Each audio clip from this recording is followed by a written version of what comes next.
In front of me is VIVO iQOO Neo 7 and today I would like to show you how you can resize font.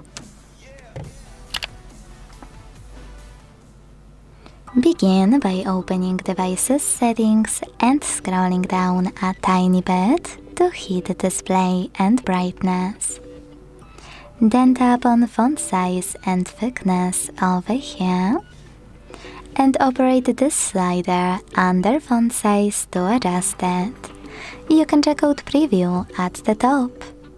When you finished, just go back.